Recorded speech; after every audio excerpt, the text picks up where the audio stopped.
ఈ దినాన్ని ఉదయకాలాన దేవుని యొక్క వాక్యంలో నుండి చాలా అద్భుతమైనటువంటి విషయాలు మీరు నేర్చుకోబోతూ ఉన్నారు. జాగ్రత్త కలిగి వాక్యాన్ని విని ఆధ్యాత్మికంగా బలపడతారని ఆశిస్తూ ఉన్నాను. చదువుదామా? యోబు గ్రంథం 13వ అధ్యాయం. యోబు గ్రంథం 13వ అధ్యాయం 23వ వచనాన్ని ఒకళ్ళు గట్టిగా చదవండి. నా దోషములెన్ని, నా పాపములెన్ని, నా అతిక్రమమును, నా పాపమును నాకు తెలియచేయము. చాలు. ఈ మాటల్ని యోబు భక్తుడు దేవునికి చెబుతూ ఉన్నాడు. చాలా బాధాకరమైనటువంటి పరిస్థితుల్లో యోబు ఉన్నాడు. ఆస్తి అంతా పోయింది, బిడ్డలు చనిపోయారు, పశువులు చనిపోయినాయి.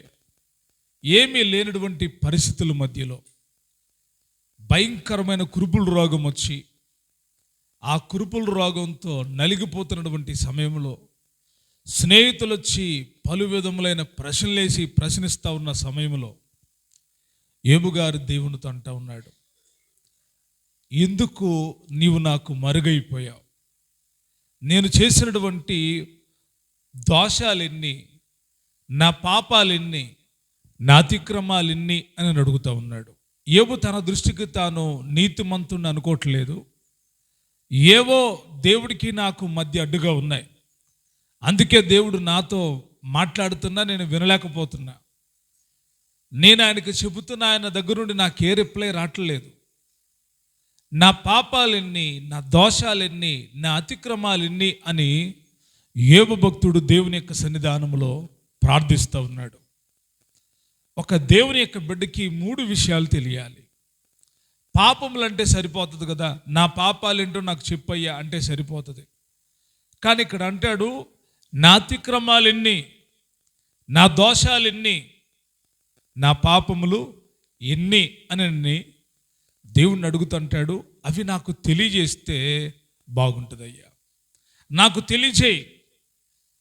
దేవుని యొక్క పిల్లలు గమనించాలి, చాలాసార్లు మనం పాపం చేసి కూడా ఎలాగుంటారంటే, నేనేమీ చేయలేదు, నాకేమీ తెలియదు, దీంట్లో నా ప్రమేయం ఏమీ లేదు అంటారు. పైగా వటవరుస్తారు కూడా, ఇది నువ్వు చేసావంటే కాదు కాదు కాదు కాదు, దీనికి నేను కారణం కాదు, మరొకరు కారణం అని చెబుతారు. కొన్నిసార్లు పాపానికి, దోషానికి, అతిక్రమానికి తేడా తెలియదు. చాలాసార్లు నేను చేసిన దోషం ఏంటి అంటారు. దోషంకి, పాపానికి, అతిక్రమానికి వ్యత్యాసం ఉంది. పాపాన్ని తెలియజేసేటువంటి ఈ 3 కార్యాలు వేరుగా ఉన్నాయి.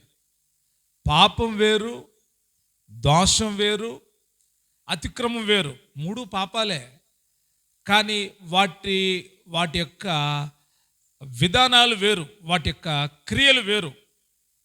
పాపం చేసినప్పుడు కలిగే క్రియలు వేరు, దోషం అంటే అవి సపరేట్ క్రియలు, అతిక్రమములు అంటే అవి సపరేట్. వీటన్నిటిని మిక్స్ చేసి మనం పాపం అనొచ్చు. అయితే వీటన్నిటిని విడదీసినప్పుడు మనలో ఉన్న పాపం ఏంటో అర్థమవుతుంది.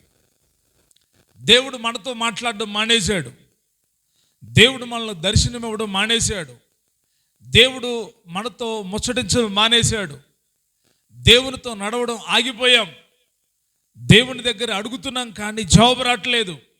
వీటన్నిటికీ కారణం ఒకటి కారణం, అవి పాపాలో, దోషాలో, అతిక్రమాలో తెలుసుకోవాలి.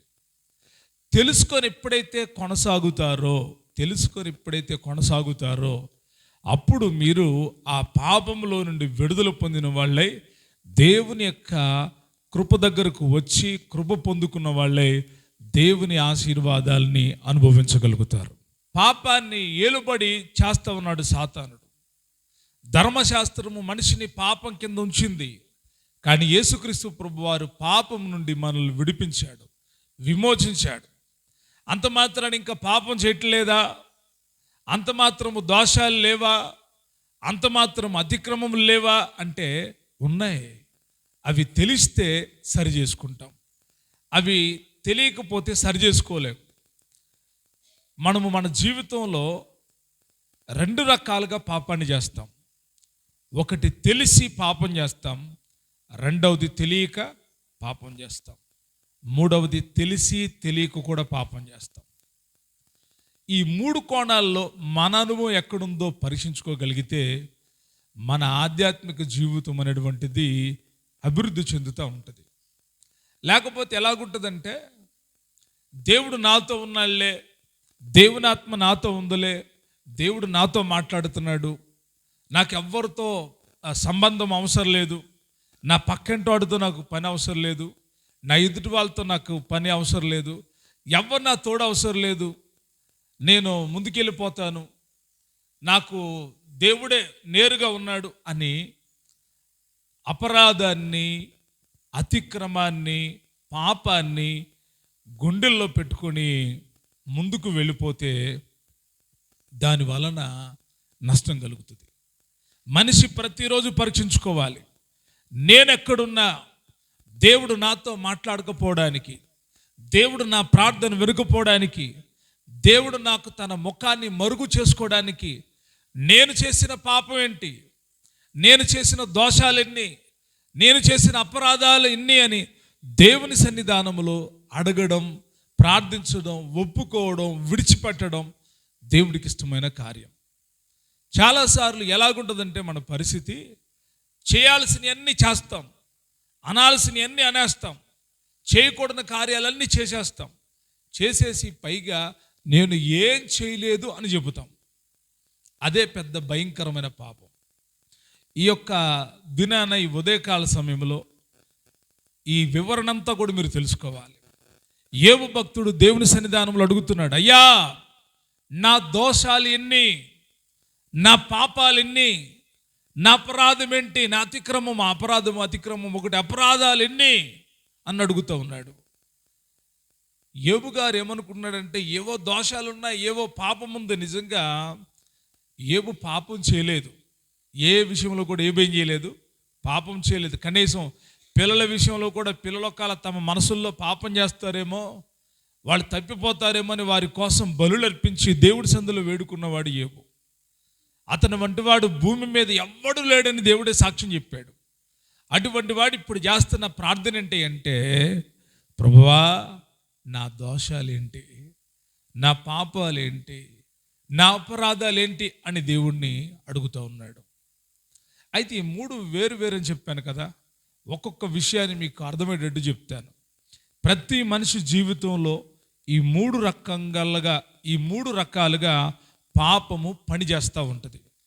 ఒకటి పాపముగా, రెండవది దోషాలుగా, మూడవది అపరాధములుగా పనిచేస్తుంది. పాపమే, కానీ దాని క్రియలు వేరు, దాని పనితీరు వేరు, దాని యొక్క దిశలు వేరు. వీటిని గమనించగలిగితే మీరు పాపము నుంచి విడుదల పొందిన వాళ్ళై దేవుడి ఆశీర్వాదానికి అర్హులవుతారు.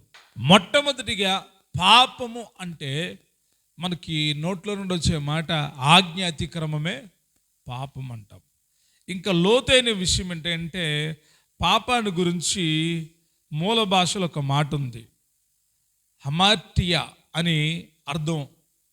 హమార్టియా మూల భాషలో అంటే దాని అర్థం ఏంటంటే గురి తప్పడం, గమ్యానికి చేరుకోపోవడం. దేవుడు మనల్ని ఒక గురి దగ్గరికి పిలిచాడు, ఆ గురి దగ్గరికి మనం చేరుకోలేకపోతున్నాం. మనల్ని ఏదో అడ్డుపడుతుంది, మనలో ఏదో అడ్డుపడి ఆ గమ్యం దాకా మనల్ని తీసుకొని వెళ్ళట్లేదు, ఆ గమ్యం దాకా మనం చేరట్లేదు, ఆ గమ్యం వైపుకి మన ప్రయాణం కొనసాగట్లేదు. పాపం ఏం చేస్తూ ఉందంటే, పాపము గురిని తప్పిస్తూ ఉంది, గురికి చేరనివ్వట్లా. యేసుక్రీస్తు ప్రభువారే మన గురి, కానీ ఆయన దగ్గరకు ఈ పాపం మనల్ని చేరనివ్వట్లేదు. హమార్టియా అనే పదానికి అర్థం గురి తప్పడం, గురి తప్పడం, చేరాల్సిన ప్రాంతానికి చేరుకోకపోవడం. పాపం గురించి రకరకాలైన విశ్లేషణ ఉంది. ఆజ్ఞాతిక్రమమే పాపము, విశ్వాసము మూలము కానిది ఏదో పాపం. పాపం అంటే ఏంటి? అపనమ్మకం ఉంచడమే పాపం, నమ్మకపోవడమే పాపం. ఏం చేయడం? నమ్మకపోవడమే పాపం. చాలాసార్లు పాపం అంటే ఏదో పెద్ద పాపాలు చేసేసినట్టుగా ఫీల్ అయ్యేవాళ్ళు, నిజంగా ఆ పాపం చేసేవాళ్ళు అలాగే ఫీల్ అవుతారు. కానీ దేవుని సందులోకి వచ్చి మేము పరిశుద్ధులమి, మేము నీతిమంతులమి, అసలు మా దగ్గర ఏ పాపం లేదు, మా దగ్గర ఏ దోషాలు లేవు, మా దగ్గర ఏ అతిక్రమాలు లేవు అని పైకి భక్తి గల వారి వలె ఉన్నవాళ్ళు కూడా ఉన్నారు. అయితే గమనించాలి, పాపం అంటే విశ్వాసము కానిది ఏదో అది పాపం. అంటే దేవుని మాటలు నమ్మకపోవడమే పాపం. దేవుడేమో నమ్మో అద్భుతం చూస్తావు అంటే నీవు నమ్మవు. దేవుడు కార్యం చేస్తానంటే నమ్మరు. ఎవరు వీళ్ళంటే అవిశ్వాసులు కాదు, విశ్వాసులైన వాళ్ళే. దేవుడు ఈ కార్యం చేస్తాడు అంటే వెంటనే వచ్చే మాట ఏంటో తెలుసా? దేవుడు చేయడు. ఈ పని మనం చేద్దాం, దేవుడు కార్యం చేస్తాడంటే జరగదు, చేయలేము, వెళ్ళలేము, చేరుకోలేము. ఇవన్నీ అవిశ్వాసపు మాటలు. అవిశ్వాసపు మాటలు ఇవి మనలో ఏం కలుగు చేస్తున్నాయి అంటే పాపాన్ని కలుగు చేస్తున్నాయి. పాపం అంటే నేను దేవుడి మాట మేరట్లేదు కదా, ఓకే, మేరట్లేదు, మంచిదే. కానీ దేవుని మాట నమ్ముతున్నావా? ఎంతగా దేవుని మాట నమ్ముతున్నావు? దేవుడు చేస్తానంటే చేస్తాడా? చేస్తాడా? ఆయనకు అసాధ్యమైనది ఏదియూ లేదు. దేవునికి సమస్తము సాధ్యం. మరి ఆయన మాట నమ్ముతున్నారా? ఎంతగా ఆయన మాట మీద నమ్మకం పెడుతున్నారు? మీరు నమ్మకం పెట్టట్లేదు అంటే అర్థం ఏంటంటే మీ దగ్గర అవిశ్వాసం ఉంది. అవిశ్వాసమే పాపం. విశ్వాసము మూలము కానిది ఏదో అదంతా పాపమే. అదంతా పాపమే. ఆ పాపం నీలో ఉన్నంత కాలం దేవుడు నీకేమి ఇవ్వడు. ఒకవేళ ఏదైనా నీకు దొరికినది నీ దగ్గర నిలబడదు. ఏది కూడా నీ దగ్గర అభివృద్ధి చెందదు. ఒకవేళ ఉన్నా కూడా అది తీసివేయబడుతుంది. ఒకవేళ ఈరోజు కనిపించిన కానీ రేపటికి కనబడకుండా పోతుంది. పాపానికి అంత బలమైన శక్తి ఉంది, చూపిస్తుంది పాపం. ఆదాము అవ్వలు మొట్టమొదటి పాపం చేయడానికి గల కారణం ఏంటో తెలుసా? దేవుని మాటను సంపూర్ణంగా నమ్మలేదాళ్ళు. అవిశ్వాసం వారిలోకి వచ్చేసింది. సాతానుడి యొక్క మాటను వాళ్ళు విన్నారు. వాళ్ళు ఏమి నమ్ముతున్నారు తెలుసా? సాతాను యొక్క మాట నమ్ముతున్నారు. సాతానుడు ఏం చెప్తున్నాడు తెలుసా? దేవుడు అన్నాడు, ఇదిగో ఈ పండు తింటే మీరు నిశ్చయంగా ఏమవుతారు? చచ్చిపోతారు అని చెప్పాడు దేవుడు. సాతానుడు ఏం చెప్తున్నాడు తెలుసా? ఏం చెప్తున్నాడు? మీరు ఈ పండును తింటే చావనే చావరు, మరియు మీరు ఎలాగుంటారు? దేవతల వలె ఉంటారు. ఎలాగుంటారు? ఒక పక్క దేవుడేమో చస్తారా అని చెబితే, మరొక పక్క సాతానుడు ఏం చెప్తున్నాడు తెలుసా? మీరు చావరు. ఏమవరు? మీరు చావరు అని చెప్తే బాగుండేది. ఇంకొక మాట చెప్తున్నాడు, మీరు ఎలాగవుతారు? దేవతల వలె అవుతారు. నేటి కాలంలో కూడా బోధలు ఏవి మనిషికి సంతోషాన్ని ఇస్తున్నాయి అంటే, మీరు పొరపాటు చేస్తే, ఇలాగ చేస్తే మీకు ఆశీర్వాదం రాదు, మీరు ఇలాగుంటే దేవునికి విరోధులు అవుతారు, మీరు ఇలాగ చేయడం వలన దేవుని శాపం మీ మీదకి వస్తుంది, మీరు ఇలాంటి పరిస్థితులకి వెళ్తారని లేఖనాల్లో ఉన్న విషయాల్ని ఎన్ని ఎత్తి చూపించినా వారి జీవితాలు మారట్లేదు, వారి బ్రతుకులు మారట్లేదు. అవే అనుభవాలు, అవే పరిస్థితులు, అవే లోకపు పోకల్లో వెళ్ళిపోతూ ఉన్నారు. కారణం ఏంటంటే సాతానుడు వారికి బోధ చేస్తూ ఉన్నాడు. సాతానుడు ఏమన్నాడు తెలుసా? మీరు తినండి, మీరు చావనే చావరు. మీరు చేయండి. ప్రతి పనిని ప్రోత్సహించేటప్పుడు చాలా జాగ్రత్తగా ఉండాలి. ఏ పనికి ప్రోత్సాహం చేయాలో ఆ పనిని మాత్రమే ప్రోత్సహించాలి. మీరు దొంగల్ని ప్రోత్సహిస్తే వాళ్ళు మరింత దొంగతనం చేస్తారు. మీరు మోసగాళ్ళకు ప్రోత్సాహం ఇస్తే వాళ్ళు మరింత మోసం చేస్తారు. మీరు దుర్మార్గులకి ప్రోత్సాహం చేస్తే వాళ్ళు మరింత దుర్మార్గం చేస్తారు. ఈ ప్రోత్సాహం చేసే వాళ్ళు ఎవరు అంటే సాతాను సంబంధికులు.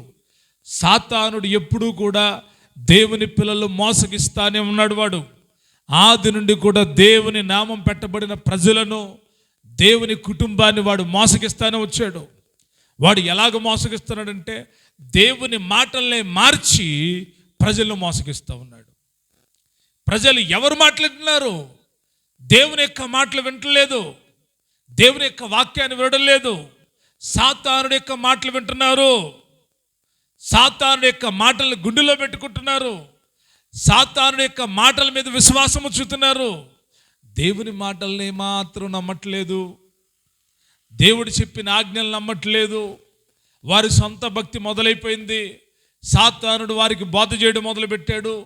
నువ్వు ప్రార్థనకి వెళ్ళకపోయినా పర్వాలా, నువ్వు ఇంటి దగ్గర చేసుకుంటే చాలు, నువ్వు బైబిల్ చదవకపోయినా పర్వాలా, గుండెల్లో వాక్యం ఉంది, నువ్వు మందిరానికి వెళ్ళకపోయినా పర్వాలా, నేను నీతో ఉన్నాను, నువ్వు కానుక ఇవ్వకపోయినా పర్వాలా, ఏమవదు, ఏదో ఒక రీతిగా సేవ జరుగుతుంది, నువ్వు కాసేపు పడుకో, వెళ్ళకపోతే ఏమవుతుంది, వెళితే ఏమవుతుంది, ఏమీ రాదు, ఇంటికాడే ఉండి చదువుకో. ఉద్యోగానికి వ్యాపారానికి తొందరగా వాడు వెళ్ళటానికి ప్రేరేపిస్తాడు, సంపాదన కోసం ఆతృత కలిగిస్తాడు. కానీ దేవుని సన్నిధికి వాడు రానివ్వడు. ఎందుకు రానివ్వడు అంటే వాడి బోధ వాళ్ళలోకి వెళ్ళిపోయింది. సైతాను బోధ మీలోకి వెళ్ళిన తర్వాత మీ ప్రవర్తన ఇలాగే మారిపోయింది. దేవుని బోధ మీలో ఉంటే దేవుని మాటల మీద మీకు నమ్మకం ఉంటుంది. మందిరం అంటే, ఉపదేశం అంటే, దేవుని సేవకుడు అంటే విలువగా ఘనముగా ఎంచుతావు కనుక పరుగులెత్తుకుంటా ప్రభు సన్నిధికి వెళ్తావు. ప్రాకారాలు కూలిపోతాయేమని భయపడి ప్రభు దగ్గరికి వెళ్తావు. కంచి తొలగిపోద్దేమో అని భయపడుతూ దేవుని సన్నిధిని సమీపిస్తావు. సాతాను బోధ నీలో ఉంటే ఏ భయం ఉండదు, ఏ భయం ఉండదు. పాపం చేసి కూడా ధైర్యంగా నిలబడతావు. అబద్ధమాడి కూడా అస్సలు నేనేమి అబద్ధమాడలేదు అన్నట్టు చెప్తావు. మోసం చేసి కూడా నేనేం మోసం చేయలేదు అన్నట్టు చెప్తావు. ఎంత తెలివిగా నిలబడతారో వీళ్ళు ఎవరు అంటే సాతాను యొక్క బోధ వినేవాళ్ళు. ఈ పాపపు అనుభవం ఎలాగుంటుందంటే నిన్ను పరిశుద్ధతలోకి రానివ్వదు. దేవుని వాక్యం సెలవిస్తూ ఉంది. రోమీయులకు రాసిన పత్రిక 3వ అధ్యాయం 23వ వచనంలో, ఏ భేదమును లేదు, అందరూ పాపము చేసి దేవుడు అనుగ్రహించు మహిమను పొందలేకపోతున్నారు. ఏ భేదం లేదంట. అందరూ పాపం చేశారు, ఏం పొందలేకపోతున్నారు? దేవుడు తన మహిమను సిద్ధం చేశాడు, ఆ మహిమ దగ్గరకు చేరుకోలేకపోతున్నారు, ఆ మహిమలోనికి వెళ్ళలేకపోతున్నారు. పాపం అంటే ఏంటో తెలుసా? ఆ చేరుకోవలసిన గురి దగ్గరికి నువ్వు చేరుకోకపోవడమే పాపం. చేరుకోకపోవడమే పాపం. గురి ఉంది కానీ నువ్వు చేరుకోవట్లా, నువ్వు నీ ఇష్టానుసారంగా వెళ్ళిపోతున్నావు. సాతాను బోధ విని సాతాను మాటల మీద నమ్మకం పెట్టుకొని నువ్వు నీ ఇష్టం వచ్చినట్టు వైదొలిగి వెళ్ళిపోతున్నావు. అందుకే నువ్వు గమ్యం దగ్గరికి చేరలేకపోతున్నావు, దేవుని మహిమను అనుభవించలేకపోతున్నావు. గుర్తుపెట్టుకోండి, ఆదాము అవ్వలు దేవుని మాటల మీద నమ్మకం పెట్టలేదు. దేవుని మాటల మీద వారు నమ్మకం ఉంటే ఆ పండు తినేవాళ్ళు కాదు, ఆ పండు జోలికి వెళ్ళేవాళ్ళు కాదు. సాతాను యొక్క మాటల మీద నమ్మకం పెట్టుకున్నారు, దేవుడిచ్చిన మహిమను పోగొట్టుకున్నారు, దేవుని ప్రత్యక్షతను పోగొట్టుకున్నారు, దేవుడిచ్చిన ఆ కృపను పోగొట్టుకున్నారు, దేవుడిచ్చిన ఆధిక్యతను పోగొట్టుకున్నారు, దేవుడిచ్చిన అధికారాన్ని పోగొట్టుకున్నారు. వారి పరిస్థితి ఎలాగుందో తెలుసా? వట్టి చేతులతో ఏదేను తోట నుండి బయటకు వచ్చారు. ఒకప్పుడు సమృద్ధి ఉంది, ఒకప్పుడు సంతోషం ఉంది, ఒకప్పుడు ఆ తోటలో ఆహ్లాదకరమైన జీవితం ఉంది, చెమట లేని బ్రతుకు వారిది. అటువంటిది ఎప్పుడైతే దేవుని మాట నమ్మక సాతాను యొక్క మాటలు నమ్మారో వారిలో పాపం చోటు చేసుకుంది, దేవుని మహిమను వాళ్ళు పోగొట్టుకున్నారు. ఆ స్థలము నుండి వారు బయటికి వెలివేయబడ్డారు. మహిమ ఎప్పుడు మనతో ఉందా? దేవుని మహిమ మనలో ఉంటే మన కార్యాలు వేరుగా ఉంటాయి. దేవుని మహిమ మనలో ఉన్నప్పుడు మన ప్రవర్తన వేరుగా ఉంటుంది. దేవుని మహిమ చేత నింపబడినప్పుడు మన అనుభవం వేరుగా ఉంటుంది. ఆ మహిమను కోల్పోయినప్పుడు పరిస్థితులు మారిపోతాయి. కనుక ఈ విషయాన్ని గుర్తుపెట్టుకోండి. పాపం అంటే చాలా విన్నారు, ఆజ్ఞాతిక్రమం పాపం, విశ్వాసం మూలం కానిదేదో పాపం. పాపం అంటే గురిని తప్పిపోవడం, చేరవలసిన గమ్యాన్ని చేరుకోలేకపోవడం, తప్పిపోవడం, తొలగిపోవడం పాపం. నెంబర్ 1. రెండవదిగా దోషాలేని అంటున్నాడు. దోషం అంటే ఏంటి? దోషం అంటే ఎప్పుడైనా ఆలోచించారా? దోషాలంటే వీళ్ళకి దోషం తగిలిందండి, కుడి దోషం, భుజ దోషం, రకరకాల దోషాల గురించి లోకం మాట్లాడుద్ది. మరి దేవుని యొక్క వాక్యం దోషాల గురించి మాట్లాడినప్పుడు ఏ రీతిగా మనం అర్థం చేసుకోవాలి? మనలో దోషాలు ఉన్నాయా?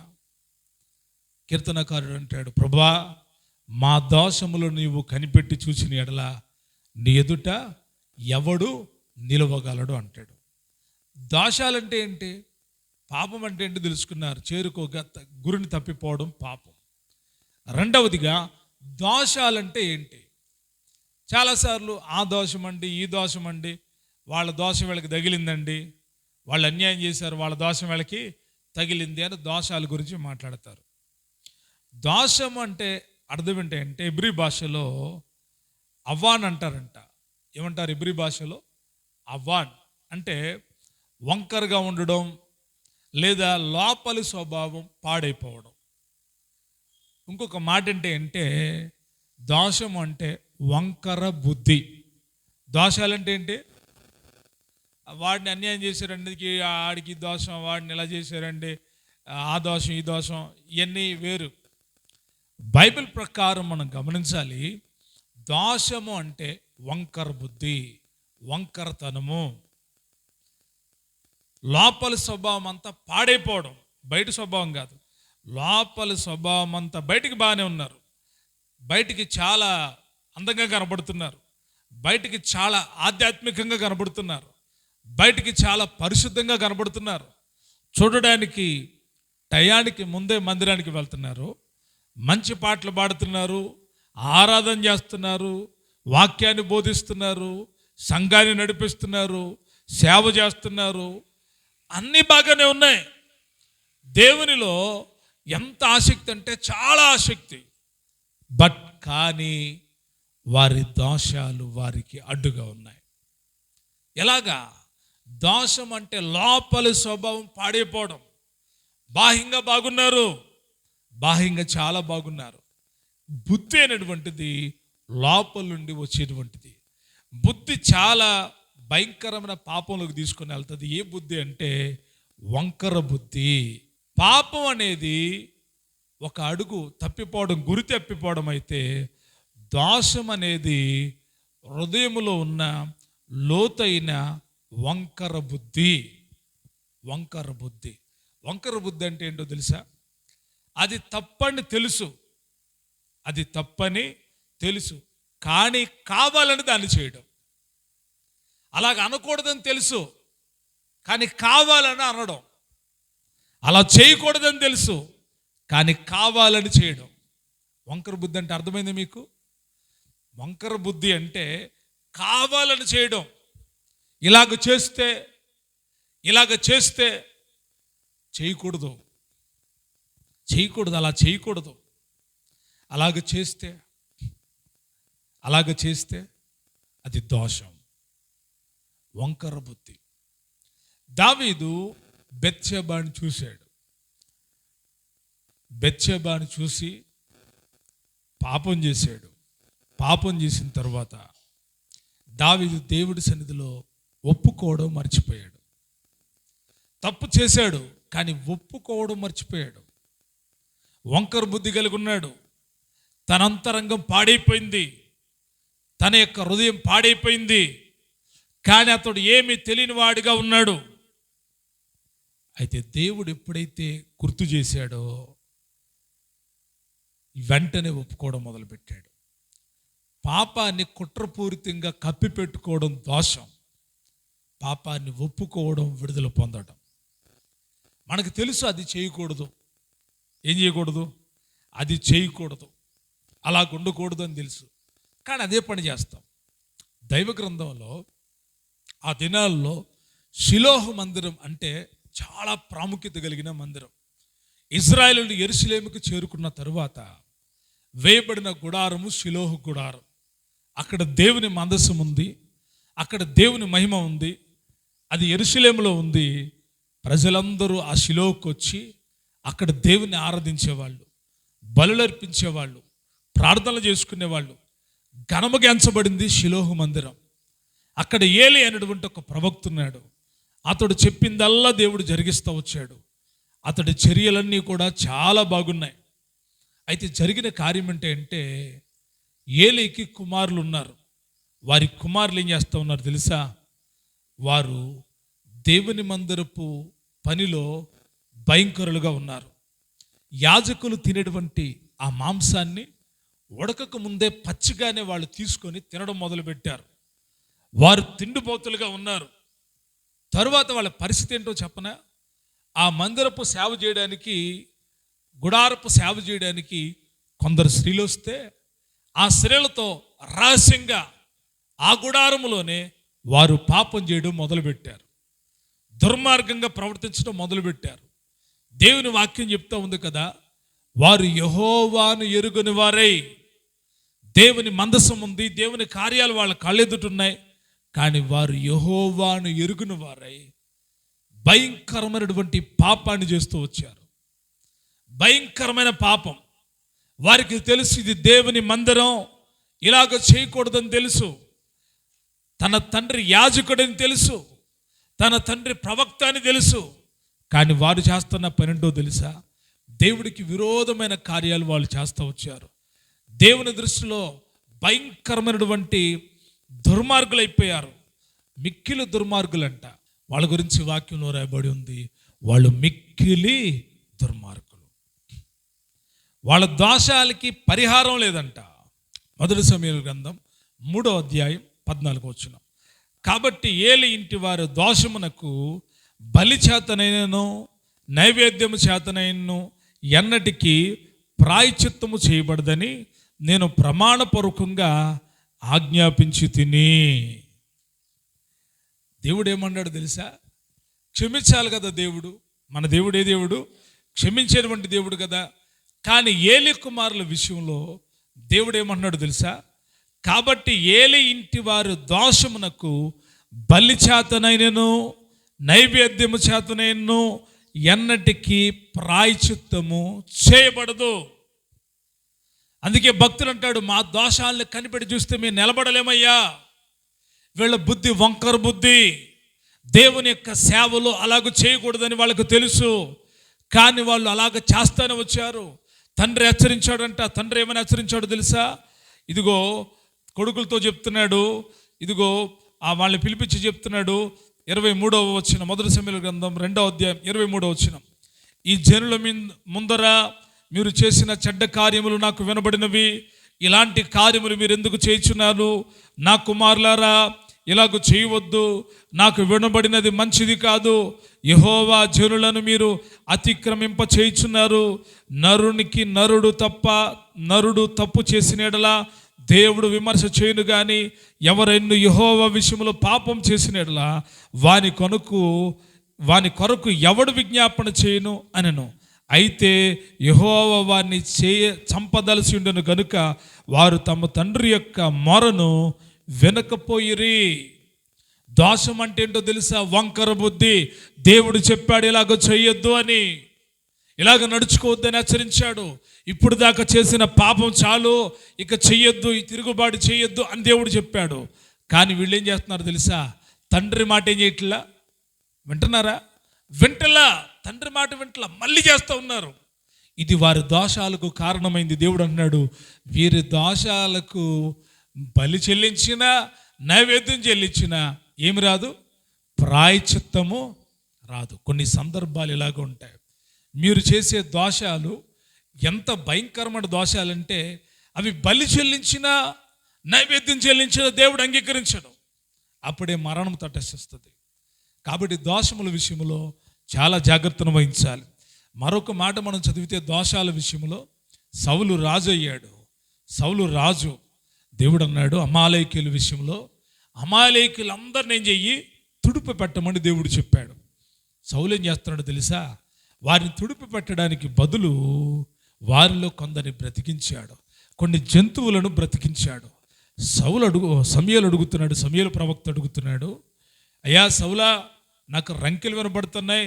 ఏంటి పశువుల రంకెలంటే, యెహోవాకు దహన బలి అర్పించడానికి అమాలేకుల దగ్గర నుండి తీసుకుని వచ్చాను. దేవునికి బహు భయంకరమైన కోపం వచ్చింది. దేవుడు ఏం కోరుకుంటున్నాడో తెలుసా? మాట వినడాన్ని దేవుడు కోరుకుంటున్నాడు.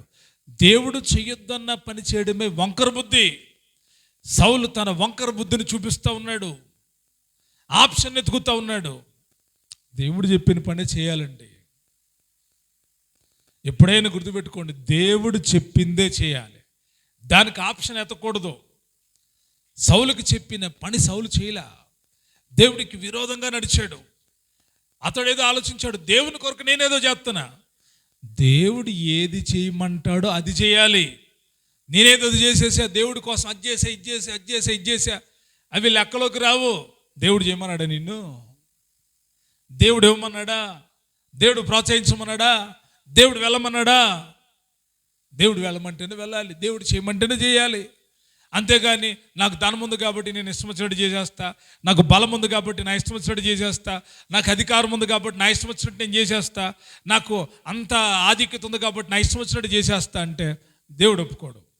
దేవుడు ఒక క్రమాన్ని, ఒక పద్ధతిని పెట్టాడు. మీరు అమాలేకీయులందరిని ఏం చేయాలి? తుడిపి పెట్టాలి. ఏది అక్కడ బతికుండకూడదని దేవుడు చెప్పాడు.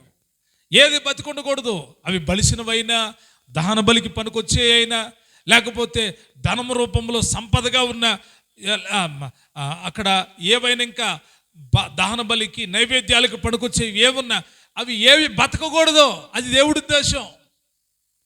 నేను ఆలోచించి దహన బలికి పనికొస్తాయి, నైవేద్యానికి పనికొస్తాయి, వీటిని ఉండిద్దాం, వీటిని బతకనిద్దాం, వీరిని బతకనిద్దాం అని ఆలోచన నాకు వస్తే నాది వంకర బుద్ధి. ఏ బుద్ధి చెప్పండి? ఏ బుద్ధి? వంకర బుద్ధి. మరొక మాట మీకు చెప్తాను ఈ దోషాల విషయంలో. బిలాముది వంకర బుద్ధి. బిలాముది ఏ బుద్ధి? బిలాము ప్రవక్త ఉన్నాడు. బాలాకు మనుషులు పంపించి, ఇదిగో నా ఎదురు జనులు వచ్చారు, వాళ్ళని చెప్పించాలి, నువ్వు ఏది చెప్తే జరుగుతుంది, కాబట్టి నువ్వు వచ్చి ఈ జనులు చెప్పించాలి అని అంటే, సరే ఈ రాత్రి ఉండండి, నేను దేవుని దగ్గర ప్రార్థన చేసి అడిగి చెప్తాను అన్నాడు బిలాం. మంచిదని చెప్పి ఆ బాలాకు సేవకులు ఉన్నారు. ఆ రాత్రి దేవుడిని అడుగుతున్నాడు. దేవుడు అన్నాడు, నువ్వు వారితో పోవద్దు, వారితో నువ్వు వెళ్ళొద్దు అని దేవుడు చెప్పాడు. వెళ్ళొద్దు అన్నప్పుడు ఏం చేయాలి? ఆగిపోవాలిగా. శోధిస్తే మాట మార్చేయాలా? శోధిస్తే మనసు మార్చుకోవాలా? వీళ్ళు ఎన్నన్నారు, రారంట. దేవుడు వెళ్ళొద్దు అన్నాడు కదా, ముందలు బాగానే అన్నాడు రాను అని. మరలా బాలాకు శోధించడం మూలాన, ఇదిగో నీకు మంచిగా బహుమానం ఇస్తాం, ధనం ఇస్తాం, పేరు వస్తుంది నీకు అని అంటే దేవుడిని విసిగించాడంట బిలాం. ప్రభా వెళ్ళనా వద్దా? వెళ్ళొద్దని చెప్పాడు కదా. వెళ్ళొద్దని చెప్పినప్పుడు ఏం చేయాలి చెప్పండి? ఏం చేయాలి? వెళ్ళొద్దు అని చెప్పినప్పుడు వెళ్ళకూడదు. కానీ శోధించి బిలాము బయలుదేరాడు. గాడిద పూతి చెప్పింది. దీన్ని ఏమంటుందంటే బైబిలు వంకర బుద్ధి. ఏ బుద్ధి చెప్పండి? ఏ బుద్ధి? ఎందుకు వెళ్ళాడు అక్కడికి? ఆప్షన్ ఏంటి అక్కడ ఏంటి చెప్పండి? మొట్టమొదటి దేవుడు వెళ్ళొద్దు అని చెప్పాడు. అబ్బాయి నువ్వు వెళ్ళొద్దు, ఇక్కడే ఉండు అని అన్నాడు. మరి ఏది నడిపించింది బిలామునంటే ధనము, డబ్బు ఆశ బిలాము నడిపించింది. పదవి ఆశ బిలాము నడిపించింది. దేవుని మాటను పక్కన పెట్టేసింది. చాలాసార్లు దేవుడిని అడుగుతాం, నేను వెళ్ళనా ప్రభువా, నేను వెళ్ళనా? దేవుడు ఒకసారి చెప్తాడు, వెళ్ళొద్దు, అక్కడికి నువ్వు వెళ్ళొద్దు, వాళ్ళతో నువ్వు సహవాసం చేయొద్దు, వాళ్ళతో నీకు సంబంధం లేదంటే మనమేం చేస్తాం తెలుసా? వాళ్ళతోనే సహవాసం చేస్తాం, వాళ్ళతోనే నడుచుకుంటాం. అది దోషం, అది వంకర బుద్ధి. అది దేవుడు వద్దు అంటే ఆగిపోవాలి. దేవుడు చెయ్యొద్దు అంటే ఏం చేయాలి? చెయ్యాలా? చేయకూడదా? చేయకూడదు. మరొక వ్యక్తి ఉన్నాడు, గెహాజీ. దేవుని యొక్క సేవకుడి దగ్గర చాలా నమ్మకంగా ఉంటున్నాడు. ఎలీషా దగ్గర. ఎలీషా లోపల ఉంటే బయట దేవుని సేవకుడి దగ్గరికి ఎవరన్నా వస్తే నేరుగా పంపించకుండా ఆగండి దైవజనుడు ఎలాగున్నాడు అని అతడు మాత్రమే వచ్చేవాడు లోపలికి వచ్చి ఏ పరిస్థితుల్లో దైవజనుడు ఉన్నా గెహాజీ వచ్చి చెప్పేవాడు, అయ్యా పలానా వాళ్ళు వచ్చారు, లోపలికి రమ్మంటారా, వారు పలానా అవసరత కోసం వచ్చారని చెప్పేవాడు. నమ్మకంగానే ఉంటున్నాడు, నమ్మకంగానే జీవిస్తున్నాడు. ఒకరోజు నయమాన్ వచ్చాడు. నయమానికి సమాచారం దైవజనుడు చెప్పాడు, బాగుపడ్డాడు. ఈ స్టోరీ అంతా మనకు తెలుసు కాబట్టి క్లుప్తంగా నేను చెప్తున్నా. అతడు తిరిగి వచ్చి నయమాన్ వచ్చి ఎలీషాకి బహుమతులు ఇవ్వబోతున్నాడు, ధనాన్ని ఇవ్వబోతున్నాడు, వస్త్రాలు ఇవ్వబోతున్నాడు. ఎలీషా అన్నాడు, ఇవేవి నాకొద్దు, నువ్వే తీసుకొని వెళ్ళిపో, నాకు నీ కానుకలు ఏమొద్దు, తీసుకొని పో అన్నాడు. ఈ మాట గెహాజీ విన్నాడు. వాళ్ళు బయటకు వచ్చారు, వెళ్ళిపోతున్నారు, కొద్ది దూరం ప్రయాణమయ్యారు. ఈలోగా గెహాజీ రథాల వెంట పరిగెట్టడం మొదలుపెట్టాడు. రథముల వెంట పరిగెత్తాడు. పరిగెత్తుకెళ్ళి అబద్ధాలాడి ఆ యొక్క నయమాను దగ్గర నుండి వస్త్రాలు, కొంత ధనాన్ని తెచ్చి దాచిపెట్టుకున్నాడు. అది అతనికి శాపం అయిపోయింది. ఏంటి ఆ బుద్ధి అంటే, దేవుడిచ్చే వరకు ఇతను వేచి ఉండలా. లేదా దేవుని సేవకుని అడగొచ్చు కదా, దేవుడు నీకు అవసరమైతే ఇచ్చేవాడు కదా. ఆ ధనం దైవజనుడే వద్దంటే నువ్వెందుకు కోరుకున్నావు? ఆ ధనాన్ని దైవజనుడే నాకు వద్దు బాబు, నీది నువ్వు తీసుకెళ్ళంటే గెహాజీ కోరుకుంటున్నాడు. ఇది భయంకరమైన దోషం. ఆ దోషానికి ప్రతిఫలమే తన కుటుంబం అంతటికి కుస్సి కలిగింది. దోషాలు మామూలువి కాదు. దేవుడు మనతో చెప్పినవి కాకుండా మనం ఏమీ చేయకూడదు, సొంత ఆలోచనలు చేయకూడదు. దేవుని సేవలోనైనా కానీ దేవుని సేవకుడికి ఒక తలంపిస్తాడు, ఒక భారాన్ని ఇస్తాడు, ఒక నడిపింపిస్తాడు. ఆ నడిపింపులోనే కొనసాగాలి. దైవజనుడు ఇలాగ చేస్తే బాగుంటుంది, ఇలాగ చేస్తే లాభం వస్తుంది, ఇలాగ చేద్దామని మీ సొంత ఆలోచనల చేత దైవజనుడు గనక మార్చబడితే దైవజనుడు దోషం చేసినట్టే. వంకర బుద్ధి గలవాడు. గుర్తుపెట్టుకోండి, మా దోషాలేంటి ప్రభువా, మా దోషాలేంటి? దావీదు దేవుని సన్నిధిలో అంటాడు, నా దోషములు పోవునట్లు నన్ను బాగుగా కడుగుము, నా పాపము పోవునట్లు నన్ను పవిత్రపరచయ్య. నా దోషాలు పోవాలి. దేవుడి విషయంలో చాలా జాగ్రత్తగా ఉండాలి. మీ వంకర బుద్ధి మూలాన మీ దోషం మీ కుటుంబానికి శాపం అవ్వకూడదు. మీ దోషాలు మీ పిల్లలకు శాపాలు కాకూడదు. మీ దోషాల వలన మీరు శాపం తెచ్చుకోవద్దు. దేవుడు చెప్పింది మాత్రమే చేయండి. దేవుడు విడిచిపెట్టమంటే ఏం చేయాలి? దేవునితో కొనసాగడం అంటే మామూలు విషయం కాదు. అబ్రహాముతో అన్నాడంటే, అబ్రహామా నేను నిన్ను ఆశీర్వదిస్తాను. దేవుడి ఆశీర్వాదం అబ్రహాము అనుభవించాలి అంటే ఎవరిని విడిచిపెట్టాలి? బంధువులను విడిచిపెట్టాలి. ఎవరిని విడిచిపెట్టాలి? రక్త సంబంధికులను విడిచిపెట్టాలి. ఎవరిని విడిచిపెట్టాలి? గ్రామాన్ని విడిచిపెట్టాలి, పట్టణాన్ని విడిచిపెట్టాలి, దేశాన్ని విడిచిపెట్టాలి. ఎవరిని దేవుడు విడిచిపెట్టమన్నాడో, ఏవి దేవుడు విడిచిపెట్టమన్నాడో అవి విడిచిపెట్టి అబ్రహాము గురి కలిగిన వాడై పునాదుల గల పట్టణం వైపు చూస్తూ ముందుకు వెళుతూ ఉన్నాడు. అబ్రహాములో వంకరితనం లేదు. ఏం లేదు? ఆదామా నేను తినొద్దన్న పళ్ళు నువ్వు తిన్నావా అంటే ఆదాం ఏమంటున్నాడు? వంకరతనంగా మాట్లాడుతున్నాడు. నేను తిన్నాను కానీ నువ్విచ్చి నీ స్త్రీయే నాకు తీసుకొచ్చి ఇచ్చినప్పుడు ఒకసారి అడగాలిగా, ఏం పెడుతున్నావు అని అడగాలిగా. దేవుడితో వంకర సమాధానం, వంకర బుద్ధి, వంకర మాటలు, వంకర సమాధానాలు దోషాలు. అటువంటివి మనలో ఉండకుండా పరిశుద్ధాత్ముడు తీసివేయును కాక. ఆమేన్. మూడవదిగా అపరాధము. ఏంటిది మూడవది? అందరూ చెప్పండి, ఏంటిది? అపరాధము అంటే అర్థం ఏంటంటే ఒక హద్దు లేదా చట్టం ఉందని తెలిసి కూడా కావాలని దాన్ని అతిక్రమించడం. కావాలని ఒక కరెంటు పోల్ దగ్గర ఒక బాక్స్ ఉంది. ఆ బాక్స్ దగ్గర ఒక బోర్డు ఉంది, దయచేసి దీన్ని ఎవరు ముట్టుకోవద్దు, ఇది హానికరము అని రాసి ఉంది. నేను వెళ్ళాను, ఆ కరెంటు బోర్డు దగ్గర నుంచున్న చదివాను, ఎవరు ముట్టుకోవద్దు, ఇది హానికరం అని నేను చదివాను. చదివిన తర్వాత నేనేం చేశానంటే, నా మనసు ఆగట్లా. ముట్టుకోవద్దు అని చెప్పినా కూడా నేను వెళ్ళి ఫస్ట్ ముట్టుకున్నా. ఏమీ అవలా. ముట్టుకోవద్దన్నారు, ముట్టుకుంటే ఏమైంది అని చెప్పి లోపల తలుపు తెరిచా.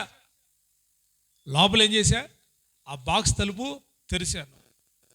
మరలా ఏం చేశాను, ఇప్పుడు లోపల ఉన్న పైన ముట్టుకున్నా ఏం కాల, లోపల ఉన్న తీగను ముట్టుకున్నా నాకు షాకు తగలకుండా ఉంటుందా? తగులుద్దా తగలదా? అది అపరాధం అంటే, అతిక్రమం అంటే అది. తెలుసు అలా చేయకూడదని తెలుసు, కానీ ఏం చేస్తున్నా, అక్కడ ఒక చట్టం ఉంది, ఒక హద్దు ఉంది, ఒక గీత ఉంది. ఆ గీత దాటొద్దు అంటే ఏం చేయకూడదు, దాటకూడదు. దాటారు అంటే అర్థం ఏంటంటే అపరాధములో పడిపోయినట్లు లెక్క, అపరాధములో పడిపోయినట్లు లెక్క. ఆ గీతను దాటడం, ఆ మాటను దాటడం. అపరాధములో పడిన భక్తులు ఉన్నారు. మోషే గారు ఉన్నాడు, ఇశ్రాయేలుకి గొప్ప నాయకుడు. దేవుడు అన్నాడు, నా ఇల్లంతట్లో మోషే నమ్మకమైన వాడు. ఎటువంటి వాడంట చెప్పండి, అందరూ చెప్పండి. ఎటువంటి వాడు? నమ్మకమైన వాడంట ఇల్లంతట్లో. అటువంటి నమ్మకమైన వాడు కానానుకు చేరలేదు. ఎందుకు చేరలేదు అని వాక్యంలో చదివితే దేవుడు అన్నాడు, ఒకప్పుడు కర్రతో బండను కొడితే నీళ్ళు వచ్చినాయి. ఆ రోజు దేవుడు చెప్పిన మాట ఏంటంటే, ప్రజలు దాహంతో ఉన్నప్పుడు మోషే నువ్వు వెళ్ళి ఆ బండతో మాట్లాడు అన్నాడు. మాట్లాడితే నీళ్ళు వస్తాయని మోషేకి తెలుసు. కానీ ప్రజల మీద కోపం, ప్రజల సనుగులు గొణుకులు అన్ని మనసులోకి వచ్చినాయి. మాట్లాడడం మానేసి కర్రతో కొట్టాడు, నీళ్ళు వచ్చినాయి. కానీ మోషేకి అది పెద్ద దోషమైపోయింది. తెలిసి చేశాడా, తెలియక చేశాడా? తెలిసే చేశాడు. తెలిసి కూడా మనం ఎందుకు చేస్తామంటే, కొన్నిసార్లు సైతాను శోధిస్తూ ఉంటుంది. సైతాన్ ఏం చేస్తూ ఉంటుంది, శోధిస్తుంది. తెలిసే మోషే చేశాడు. దేవుడు అన్నాడు, నువ్వు కానానికి వెళ్ళవు మోషే. ఎక్కడికి వెళ్ళవు? నువ్వు కానానికి చాలు. ఇంకా మనం చదివితే ఆకాను భయంకరమైన పాపం చేశాడు. ఎరుకోకుండా ఇశ్రాయేలు ప్రజలు వెళ్తూ ఉన్నారు యెహోషువ కాలంలో. యెహోషువ చెప్పాడు, అబ్బాయి ఈ పట్టణం శపితమైన పట్టణం, దీనిలోది ఏది కూడా మనం ఏం చేయకూడదు, ముట్టుకోవద్దని దేవుడు చెప్పాడు. అసలు ముట్టుకోవద్దు. అందమైన బంగారం కనబడినా, వెండి కనబడినా, విలువైనవి ఏవి కనబడినా వాటిని ఏం చేయకూడదు, అసలు ముట్టుకోవద్దు. మీ ప్రయాణం అంటే వాటిని చూస్తా ముందుకు వెళ్ళిపోవడమే, ఏయడమే, వాటిని చూస్తా ముందుకు వెళ్ళిపోవడమే అని యెహోషువ ప్రకటన చేశాడు. ప్రజలందరూ విన్నారు. అందరూ వెళుతూ ఉన్నారు. అందరూ ఏం చేస్తున్నారు, చూస్తా వెళ్తున్నారు. ఎరుకో పట్టణంలో మంచి మంచి వస్తువులు ఉన్నాయి. సుందరమైన పట్టణం, ఫ్రూట్స్ ఉన్నాయి, అక్కడ చాలా బంగారం ఉంది, ఆ తర్వాత వెండి ఉంది, విలువైనటువంటి వస్తువులు చాలా ఉన్నాయి, అన్నీ కనబడుతున్నాయి. అందరూ దాటి వెళ్ళిపోతున్నారు, చూస్తున్నారు, వెళ్ళిపోతున్నారు, చూస్తున్నారు, వెళ్ళిపోతున్నారు, చూస్తున్నారు, వెళ్ళిపోతున్నారు. అయితే ఆకాన్ అనేవాడు చూస్తున్నాడు, అడుగులు ముందుకు పడట్లా. అడుగులు ఏమవట్లా, ముందుకు పడట్లేదు. ఇప్పుడు దేవుని చెప్పిన మాటను ధిక్కరిస్తే గుర్తుపడతారు కదా, ఏం చేస్తారు? అందరు ఎదురు చేస్తే గుర్తుపడతారు, గుర్తుపట్టరా? కాబట్టి ఇప్పుడు ఏం చేస్తున్నాడు అంటే, అడుగులు అడుగేసి పక్కకి వెళ్ళిపోతున్నాడు. గుంపులో వెళ్ళట్లా, మార్గంలో వెళ్ళట్లా, ఉపదేశంలో వెళ్ళట్లా, క్రమముగా వెళ్ళట్లా. ఇప్పుడు ఏం చేస్తున్నాడంటే పక్కకి వెళ్తున్నాడు. ఏమై ఆకాను, ఎక్కడికి వెళ్తున్నావు అంటే, మీరు పదండి నేను వస్తున్నాలే. ఏమంటున్నాడు? మీరు పదండి నేను వస్తున్నాలే అన్నాడు. వీళ్ళు అనుకున్నారు, పాపం ఏమన్నా ఎమర్జెన్సీ ఏమోలే, అంతే అనుకుంటాం. అనుకోని చెప్పండి. అందరు వెళ్తుంటే యాకానాగి పక్కకి వెళ్తున్నాడు. ఏమనుకుంటాం? ఎమర్జెన్సీ అనుకుంటలేని అందరు అనుకొని వాళ్ళ దృష్టి అంతా ముందుకే పెట్టుకొని పక్కకు చూడకుండా వెళ్తున్నారు. ఈ పక్కకు చూసిన ఆకాను పక్కకి వెళ్ళాడు. పక్కకి వెళ్ళి రహస్యంగా కొన్ని వస్తువులను తెచ్చుకున్నాడు. ఎవ్వడి కంటపడకుండా తెచ్చుకొని ఏమీ తెలియని వాడికి లాగా మళ్ళీ గుంపులో నడుచుకుంటూ వచ్చేసాడు. గుడారాలు వేసుకున్నారు, గుడారము కింద దాచిపెట్టాడంట. ఎక్కడ దాచిపెట్టాడు? గుడారము కింద దాచిపెట్టాడు. ఇప్పుడు ఇదేంటిది అంటే అపరాధం. దేవుడు అన్నాడు అసలు మీరు ముట్టుకోవద్దు, దాన్ని ఏది మీరు తీసుకురావద్దని చెప్పాడు. చెప్పలేదా? చెప్పాడు.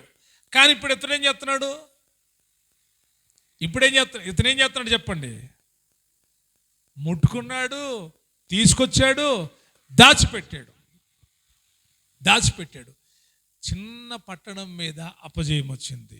యెహోషువ ప్రార్థన చేయడం మొదలుపెట్టాడు. గొప్ప ఎరుకో గోడలు కూలిపోయినాయి. చిన్న పట్టణం మీద ఎందుకు ప్రభువా అపజయమని బట్టలు చించుకొని ప్రభు దగ్గర మొరపెడితే అన్నాడు, మీలో శపితమైంది ఉంది. మీలో అంటున్నాడు. డైరెక్ట్గా చెప్పేచ్చుగా పలానా వాడని, పలానా కుటుంబం అని చెప్పొచ్చుగా. ఆప్షన్ ఇచ్చాడు దేవుడు, ఒప్పుకుంటాడేమోనని. కానీ ఆకాను ఒప్పుకోలా, కప్పుకున్నాడు. కుటుంబంతో నాశనం అయిపోయాడు.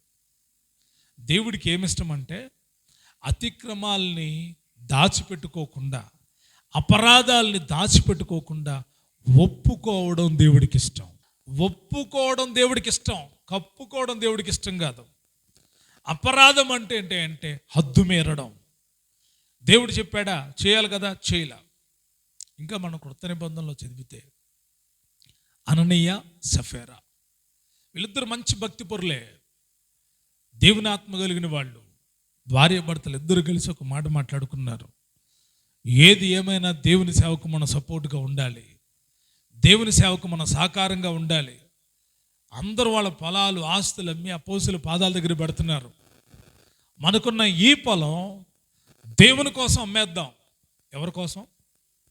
ఆ రోజుల్లో మొదటి విశ్వాసుల యొక్క విశ్వాసం మామూలుది కాదండి. వాళ్ళ విశ్వాసం చాలా గొప్పది, వాళ్ళ తెగింపు చాలా గొప్పది. దేవుడి కోసం అమ్మేద్దాం. పెళ్ళి కోసమో లేకపోతే అప్పుల కోసమో ఇంకో దాని కోసం కాదు. వాళ్ళు అనుకున్నారంట ఈ పొలం అమ్మి దేవుని సేవకి ఇచ్చేద్దాం. ఏం చేద్దాం? ఆ మనసు వస్తుందా? మనకి వచ్చిద్దా?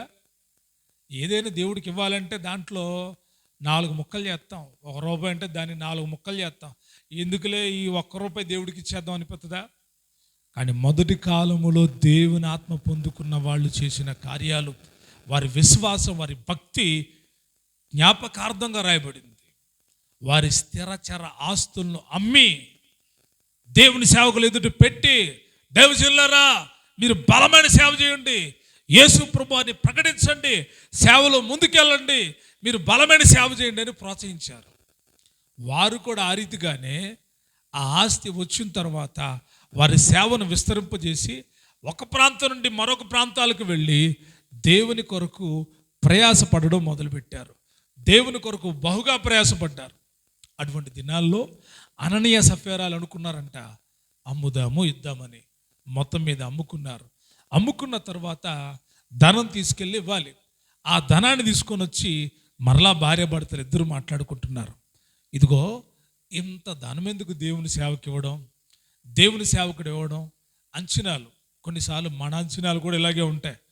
ఎంత ఇస్తే దేవుని సేవకుడు ఎంత అయిపోతాడో, ఇంత అవసరమా, ఎంత ఇవ్వాలా, అంత ఇవ్వాలా అనుకుంటాం.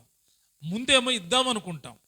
ఇది చేస్తే దేవా, కొన్నిసార్లు మొక్కుంటారు కదా, దేవా ఇది చేస్తే ఇదిగో నేను ఇది చేస్తా, ఇది చేస్తే అది చేస్తా అంట. అలాగే వీళ్ళు అనుకున్నారు. అమ్మిన తర్వాత ధనం వచ్చిన తర్వాత వాళ్ళ మనసుల్లో మారిపోయినాయి. వాళ్ళు అనుకున్నారు కొంత ఇద్దాము దైవజనుడికి, కొంత దాచుకుందాము, కొంత ఏం చేద్దాం. ముందేమో అంతా ఇద్దాం అనుకున్నారు, ఇప్పుడు దాచుకుందామనే ఆప్షన్ వచ్చేసింది. ఆ ఆప్షన్ వాళ్ళని అపరాధంలో పడేసింది. ఆ అపరాధము వారికి శిక్షగా మారిపోయింది. అది ఎటువంటి శిక్ష అంటే మరణ శిక్షగా మారిపోయింది. చాలా జాగ్రత్తను వహించాలి. దేవుడికి మాట ఇచ్చినా, దేవుడు నీకు చెప్పినా ఆ మాటను ఎప్పటికీ తప్పిపోకూడదు. అలా తప్పిపోతున్నారు అంటే అర్థం ఏంటంటే మీరు అపరాధములో పడిపోయారు. వాక్యంలో రాయబడినది పేతురు గారు అంటాడు, అననయ్యా ఎందుకు పరిశుద్ధాత్మను మోసగించావు? నన్ను మోసగించావంటలా, ఎందుకు నీలో ఉన్న పరిశుద్ధాత్మను మోసగించావు? అపరాధము మిమ్మల్ని ఈ స్థాయికి తీసుకొని వెళ్తుంది. అపరాధము చాలా భయంకరమైంది. అతిక్రమము, అపరాధాలు మనకు అడ్డుగా ఉంటున్నాయి. దేవుని యొక్క సన్నిధానములో మన భక్తి జీవితం ఎలాగుంది? పాపములో ఉన్నారా? దోషాలతో ఉన్నారా? అతిక్రమములు ఉన్నాయా? ఇవి ఏం చేస్తాయంటే మీ ప్రార్థన దేవుడి దగ్గరికి చేరనివ్వు. సైతాను కాదు అడ్డం, మీ పాపాలు, మీ దోషాలు, మీ అతిక్రమాలు అడ్డంగా ఉన్నాయి. కాబట్టి మీ ప్రార్థన దేవుడి దగ్గరికి వెళ్ళట్లా, మీ భక్తి దేవుడి దగ్గరికి వెళ్ళట్లా, మీ క్రియలు దేవుడి దగ్గరికి వెళ్ళట్లా, మీ పరిశుద్ధత దేవుడి దగ్గరికి వెళ్ళట్లా. పైకి పరిశుద్ధులు అనుకుంటున్నారు కానీ దేవుడి విషయంలో ఇవన్నీ కూడా లోపల ఉండడం మూలాన ముందుకు చేరుకోవట్లేదేమో. ఒక్కసారి పరీక్షించుకోండి. అన్నయ్య ఏమి తెలియని వాడుగా ఉన్నాడు, అప్పుడన్నా చెప్పాలి కదా. అన్నయ్య ఇంతకైనా అమ్మింది అంటే ఏం చెప్పాలి? వెంటనే ఒప్పుకొని, అయ్యా ఇంత కాదు నాయనా, ఇదిగో ఇంత కమ్మాము, కొంత దాచుకున్నాము, కొంత ఇది ఉందని నిజము పలకట్లా. ఈ రోజుకి ఇన్ని దోషాలు చేస్తా ఉన్నా దేవుడు బ్రతికిస్తా ఉన్నాడు అంటే కేవలము దేవుని కృప. మార్పు చెందుతావేమో, ఒప్పుకుంటావేమో, విడిచిపెడతావేమో, సరి చేసుకుంటావేమో అని దేవుడు ఇంకా తన కృపనిచ్చి వేచి ఉన్నాడు. సరి చేసుకోకుండా నాకు ఒక మందిరం ఉంది, ప్రార్థనకి వెళ్తాను, నన్ను అడిగేవాళ్ళు ఎవ్వరు లేరు, అడిగితే గుడి మానేద్దాం, గద్దిస్తే గుడి మానేద్దాం, హెచ్చరిస్తే గుడి మానేద్దాం, అసలు ప్రార్థనకి వెళ్ళకుండా ఉందాం, ఆయన సేవ ఆయన చేసుకుంటాడు, మన పని మనం చేసుకుందాం అని అంతరంగిక స్వభావములో సాతాను మాటల మీద నమ్మకం ఉంచి కనుక మీరు కొనసాగినట్లయితే దేవుని ఆశీర్వాదాన్ని ఎన్నటికి పొందుకోలేరు. అయితే ఈ పాపాలకు, ఈ దోషాలకు, ఈ అతిక్రమాలకు విరుగుడుంది యేసు ప్రభు వారిలోనే.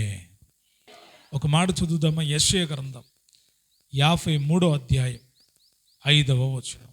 మన అతిక్రమ క్రియలను బట్టి అతడు గాయపరచబడెను, మన దోషములు బట్టి నలగొట్టబడెను, మన సమాధానార్థమైన శిక్ష అతని మీద పడెను, అతడు పొందిన దెబ్బల చేత మనకు స్వస్థత కలుగుతున్నది. యేసుప్రభు వారి గురించి వాక్యం రాయబడి ఉంది. అంటున్నాడు, మన అతిక్రమ క్రియలను బట్టి అతడు గాయపరచబడెను, మన దోషములను బట్టి నలగొట్టబడెను, మన సమాధానార్థమైన శిక్ష అతని మీద పడెను. మన దోషాలు, మన పాపాలు, మన అతిక్రమాలు మన మీదకి వస్తే ఈరోజు మనం బ్రతికి ఉండేవాళ్ళం కాదు. ఇవన్నీ కూడా యేసుక్రీస్తు ప్రభువారు సిలువలో మన కొరకు భరించాడు, దెబ్బల చేత మన దోషాలను అనుభవించాడు, నలగొట్టబడ్డాడు. మన దోషాలను బట్టి మనం నలగొట్టబడ్డాలి, కానీ ఆయన నలగొట్టబడ్డాడు. మన పాపాలు, మన అతిక్రమాల క్రియలను బట్టి ఆయన గాయపరచబడ్డాడు. అందుకే యేసు రక్తము ప్రతి పాపముల నుండి మనలను పవిత్రులుగా చేస్తుంది. యేసే రక్తము మన పాపాల నుంచి విడిపించేదై ఉంది. ఆయన దెబ్బల వల్ల మన దోషాల నుండి విడుదలుంది. ఆయన నలగొట్టబడడానికి కారణం ఏంటంటే మన అతిక్రమముల నిమిత్తము ఆయన నలగొట్టబడ్డాడు, గాయపరచబడ్డాడు. కారణం ఒక్కటే, మనలను బ్రతికించాలని. ఏం చేయాలని? అందరూ చెప్పండి, ఏం చేయాలని? మనలను బ్రతికించాలని. ఏమేమి ఆయన భరించాడు? మన పాపాలు ఆయన భరించాడు. రెండవదిగా మన అతిక్రమాలు ఆయన ఏం చేశాడు? భరించాడు. మూడవదిగా మన అపరాధములను ఆయన ఏం చేశాడు? మన దోషాలు, మన అపరాధములను ఏం చేశాడు? భరించాడు. ఒకటి పాపం భరించాడు, రెండవది దోషాలు భరించాడు, మూడవది మన అపరాధములను ఆయన ఏం చేశాడు? భరించాడు. యోబు భక్తుడు అంటున్నాడు, నా దోషాలు ఎన్నయ్యా, నా పాపాలెన్ని, నా అతిక్రమాలెన్ని నాకు తెలియచేయ్యా, నాకు తెలియచేయి. ఇప్పుడే నీ ప్రార్థన చేశారా మీరు? ప్రభువా, నా దోషాలెన్ని, నా పాపాలెన్ని, నా అతిక్రమాలెన్ని. ఆకాను ఏమీ తెలియని వాడుగా ఉన్నాడు. గెహాజీ ఏమీ తెలియనట్టుగానే వచ్చి నుంచున్నాడు. ఏమీ తెలియని వాళ్ళకి లాగానే వాళ్ళు బ్రతికారు. కానీ వారి పాపాలు, వారి దోషాలు, వారి అతిక్రమాలు వారిని పట్టుకున్నాయి. ఆదాము కూడా అలాగే ఉన్నాడు. నువ్వు ఇచ్చిన అసలు వంకర బుద్ధి, ఆ బుద్ధి పోవాలి. ఆ బుద్ధి ఏమవ్వాలి? పోవాలి. వంకర బుద్ధి పోవాలి. 3 విషయాలు మీకు చెప్పానా? ఒకటి ఏంటిది? పాపం అంటే గురి యొద్దకు చేరుకోపోవడమే. ఏం చేయడం? చేరుకోపోవడమే. దీనికి ఒక చక్కటి ఉదాహరణ మీకు చెప్తాను. 3 విషయాలకి కలిపి 3 ఉదాహరణలు మీకు చెప్తాను అర్థమవడానికి. పాపము గురి యొద్దకు చేరకపోవడం. ఒక వ్యక్తి ప్రయాణం మొదలుపెట్టాడు. ఒక చోటుకి వెళ్ళాలి, ప్రయాణం మొదలుపెట్టాడు. కారులో ప్రయాణం చేస్తున్నాడు. కారులో ఏం చేస్తున్నాడు? ప్రయాణం చేస్తున్నాడు. డ్రైవ్ చేస్తూ చాలా దూరం వెళ్ళాడు. అయితే అనుకోని విధంగా మలుపు వచ్చింది. ఆ టైంలో అతడికి కునుకొచ్చింది. కారు మరొక చోటికి వెళ్ళిపోయింది. మలుపు, కునుకు అతడి జీవితానికి కారణం, నాశనం అవడానికి కారణమైపోయింది. ఇది పాపం. ఇతడు చేరవలసిన ఆ గమ్యస్థానం చేరేదాకా ఇతడు కునికిపోకూడదు, నిద్రపోకూడదు, ఇతడు కంటి చూపుని పక్కకు తిప్పుకోకూడదు. దేవుని మహిమను చూస్తూ ముందుకు వెళ్ళాలి. ఇది పాపం. రెండవది దోషం. ఏంటిది? దోషం అంటే వంకర బుద్ధి. ఒక అతను బైక్ మీద ప్రయాణమే వెళ్తున్నాడు. బైక్ మీద ఏమవుతున్నాడు? ప్రయాణమే వెళ్తున్నాడు. అక్కడ ఆర్టీఓ వాళ్ళు కేసులు రాస్తున్నారు. ఏం రాస్తున్నారు? కేసులు రాస్తున్నారని తెలిసి ఇతడి దగ్గర సి బుక్ లేదు, లైసెన్స్ లేదు, తర్వాత ఇంకా ఇన్సూరెన్స్, పొల్యూషన్ కూడా లేదు.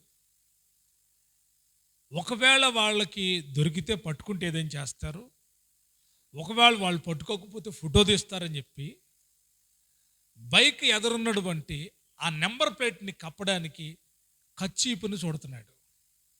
ఎదర్ నెంబర్ ప్లేట్కి కచ్చీపు చూడుతున్నాడు, వెనకమాల నెంబర్ ప్లేట్కి ఏం చేస్తున్నాడు? కచ్చీపుని చుట్టి ఇప్పుడు నేరుగా వాళ్ళ దాడిలో పోతున్నాడు. ఇప్పుడు వాళ్ళు ఏం చేశారంటే ఫోటో తీశారు. ఫోటో తీస్తే ఇప్పుడు వాళ్ళు ఆ బైక్ అతన్ని పట్టుకుంటారా? పట్టుకోలేరు. దాన్నే వంకర బుద్ధి అన్నారు. తప్పించుకోవడానికి ఏం చేస్తున్నాడు ఇక్కడ? వంకర బుద్ధి. మీకు అర్థమైందా? అర్థం అవ్వలేదా? మీకు అర్థం కావడానికి ఉపమానంగా చెప్తున్నాను. వంకర బుద్ధికి ఇదే గుర్తు. తప్పించుకోవడానికి మేకప్ వేయడం అనమాట. కొన్నిసార్లు మీరు కూడా ఈజీగా తప్పించుకుంటారుగా. తప్పించుకోరా? వంకర బుద్ధి దోషం, అది మనలో ఉండకూడదు. మూడవది అపరాధం. ఏంటిది? అపరాధం. తెలిసినా కూడా ఈ స్థలము నిషేధిత ప్రదేశం, దీని లోపలికి మీరు ప్రవేశించకూడదు అని బోర్డు పెట్టారు అటవీ శాఖ వాళ్ళు. ఏం చేశారు? అక్కడ ఒక బోర్డు పెట్టారు. ఈ సరౌండింగ్లో మీరు ఇదిగో ఇది దాటి అవతాలకి వెళ్ళొద్దని ఒక కంచి కూడా వేశారు. నేనేం చెప్తానంటే, ఏముంటుందో లోపల చూస్తాను. వీళ్ళు ఎందుకు ఈ కంచి పెట్టారు? అంతా బాగానే ఉందిగా, అంతగా పచ్చగానే ఉందిగా, లోపల శబ్దం వస్తుంది, జలపాతం శబ్దం వస్తుంది. కానీ అటవీ శాఖ వాళ్ళు ఏం చెప్పారంటే, ఇది దాటి అటువైపుకి వెళ్ళొద్దు, ఇది దాటిన వారు శిక్షార్హులు, అద్దు మీరితే శిక్షార్హులు అని చెప్పి అక్కడ బోర్డు పెట్టారు. నేను వెళ్ళాను, దాన్ని చదివాను. కానీ నేనేం చెప్తున్నానంటే, ఏదో ఉంది తెలుసుకోవాలని హద్దు మీరి ఆ కంచెను దాటి అవతలికి వెళ్ళాను. ఇదేంటిది? అపరాధం. ఇది అపరాధం. అక్కడికి వెళ్ళాను, ఎలుగుబంటి వచ్చింది, నన్ను పట్టుకుంది. దానికి కారణం ఎవరో? నేనే. నా అపరాధాలే కారణం. నా కళ్ళెదురు కనబడిన, నా కళ్ళెదురు రాసింది నేను చదివాను, వెళ్ళకూడదని తెలుసు, కానీ వెళ్ళాను. దేవుడి విషయంలో కూడా అంతే. దేవుడు మీతో చెప్తాడు, కానీ మీరు వినరే. మీరెనరో, మీరు ఒక ఆప్షన్ ఎదుర్కొంటారు, వంకర బుద్ధి. కనబడకుండా చేద్దాం, ఏం చేద్దాం, తెలియకుండా చేద్దాం. ఇవన్నీ దేవుడు చూస్తున్నాడండి. ఈరోజు మీరు తెలుసుకోవాల్సిన విషయం, ఏబు భక్తుడు ఆ రీతిగా ప్రార్థన చేస్తే ఏబు లాంటి సాక్ష్యం ఉందా మీకు? ఏబు లాంటి త్యాగం ఉందా మీకు? ఒక్కసారి పరీక్షించుకోండి. మీరు కనుక ప్రభా నా దోషాలేంటో నాకు తెలియచేయనాయనా, నా అతిక్రమాలేంటో నాకు తెలియచేయనాయనా, నా పాపమేంటో నాకు తెలియజేయంటే ఆయన సరిచేసి మిమ్మల్ని వాడుకుంటాడు. ఒకప్పుడు బలి కుదరలా, నైవేద్యం కుదరలా, యేసు రక్తం ఈరోజు ఉంది. ఆయన ఇంకా క్షమించడానికి సిద్ధ మనసు కలిగిన దేవుడై ఉన్నాడు. ఇంకా కృప చూపుతున్నాడు. మిమ్మల్ని వదులుకోలేక, మిమ్మల్ని విడిచిపెట్టలేక, ఇంకైనా నా పిల్లలు మార్పు చెందుతారేమో అని ఎదురు చూస్తూ ఉన్నాడు. చేసిన తప్పే మరలా చేస్తున్నావంటే అది వంకర బుద్ధి. తిరుగుబాటు చేయడం, మాట వినకపోవటం, తిరుగుబాటు చేయట సోది చెప్పుడుతో సమానమనుంది వాక్యంలో. దేవుని మాట వింటే నీ బుద్ధి బాగుంటుంది. ఆ దేవుని సేవకుడు అట్టే చెప్తాడులే, పాస్టర్ గారు అట్టే చెప్తాడులే, మా తండ్రి అట్టగా చెప్తాడులే, నా ఇష్టం వచ్చినట్టు చేస్తాను అని చెప్పి ఏలీ కుమారులు చేశారు. వారి దోషం ఇశ్రాయేలు ప్రజలందరి మీద పడింది. ఇశ్రాయేలు ప్రజలందరి మీద పడింది. మీరు చేసే చిన్న దోషం అది సంఘం మీద పడవచ్చు.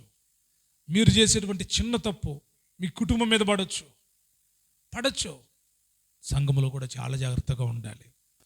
మీరు నోటి నుండి జారే ఆ దోషపు మాట సంఘమంతటికి శాపంగా మారచ్చు. కాబట్టి చాలా జాగ్రత్త వహించాలి. వంకర బుద్ధితో మనలో ఉండకూడదు. ప్రతి దాన్ని దేవుడి దగ్గర అడిగి సరి చేసుకొని ముందుకు వెళ్తే అప్పుడు దేవుడు మన కథను మారుస్తాడు.